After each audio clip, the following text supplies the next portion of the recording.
ایک دفعہ ایک بادشاہ اپنی ملکہ کے ساتھ بیٹھا تھا کہ ہنسی مذاق میں اس نے ملکہ سے پوچھ لیا تمہیں میری شکل کیسی لگتی ہے۔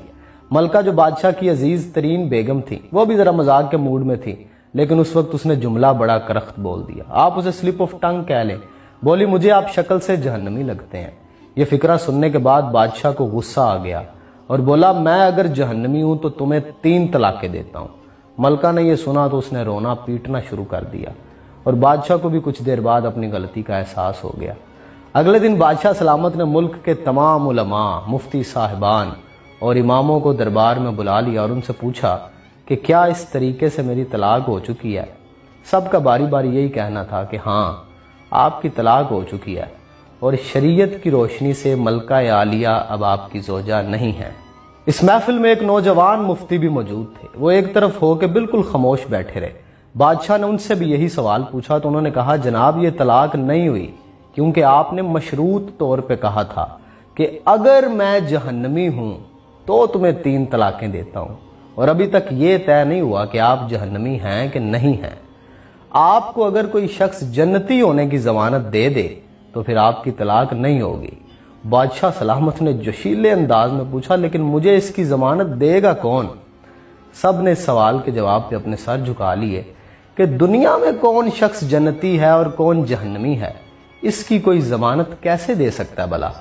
نوجوان نے جب تمام علماء کو خاموش دیکھا تو وہ بادشاہ سلامت سے مخاطب ہوا، بادشاہ سلامت میں آپ کو یہ گارنٹی دے سکتا ہوں، لیکن اس کے لیے آپ سے ایک سوال پوچھوں گا۔ اگر آپ کا جواب ہاں ہوا تو میں یہ آپ کو ضمانت دے دوں گا۔ بادشاہ نے کہا پوچھو۔ تو نوجوان نے پوچھا کہ آپ کی زندگی میں کبھی کوئی ایسا موقع آیا تھا کہ آپ گناہ پہ قادر تھے لیکن آپ نے صرف اللہ رب العزت کے خوف سے وہ گناہ چھوڑ دیا تھا؟ بادشاہ نے کچھ دیر سوچا اور سر اٹھایا اور کہا ہاں ایک بار ایسا ہوا تھا۔ میں اپنی خوابگاہ میں داخل ہوا، وہاں ایک نوکرانی صفائی کر رہی تھی۔ وہ لڑکی بڑی خوبصورت تھی، میں بھٹک گیا۔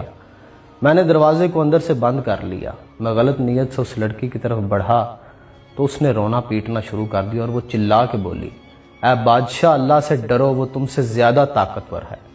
میں نے جب یہ سنا تو میرے اوپر اللہ رب العزت کا خوف طاری ہو گیا۔ میں اگرچہ بادشاہ تھا، وہ لڑکی میرے کمرے میں تھی، میں نے دروازے کو اندر سے کنڈی لگائی ہوئی تھی اور اس وقت دنیا کی کوئی طاقت مجھے وہ برائی کرنے سے نہیں روک سکتی تھی، لیکن میں نے صرف اللہ رب العزت کے خوف سے دروازہ کھول دیا اور اس لڑکی کو جانے کی اجازت دے دی، صرف اللہ رب العزت کے خوف کی وجہ سے۔ یہ سن کے وہ نوجوان مسکرائے اور انہوں نے قرآن حکیم کی یہ آیت تلاوت فرمائی جس کا ترجمہ ہے جو اپنے رب کے سامنے کھڑے ہونے سے ڈر گیا اور اس نے اپنے نفس کو خواہشات میں پڑنے سے بچا لیا تو ایسے شخص کا ٹھکانہ جنت ہوگا۔ اس کے بعد اس نوجوان نے بادشاہ سے کہا میں آپ کو ضمانت دیتا ہوں کہ آپ کی طلاق نہیں ہوئی۔ وہ نوجوان امام شافعی رحمۃ اللہ تعالی علیہ تھے۔ انسان شاید پوری زندگی پرفیکشن کے ساتھ پرفارم نہیں کر سکتا، گناہ و ثواب کے نسیان میں الجھا ہوتا ہے، جبلتوں کی کشمکش میں الجھا ہوتا ہے، لیکن پھر بھی کوئی ایک لمحہ تو ایسا ہونا چاہیے جب اسے لگے کہ گناہ پہ پوری قدرت ہے، پوری طاقت رکھتا ہے، لیکن صرف اللہ رب العزت کی ذات کی وجہ سے اس وقت گناہ نہ کرے۔ شاید اللہ رب العزت کی ذات مہربانی کرے اور اس لمحے کو ہماری نجات کا ذریعہ بنا دے۔ اللہ کے سامنے کھڑے ہونے سے زندگی میں کوئی ایک دفعہ تو ڈر جائے بندہ۔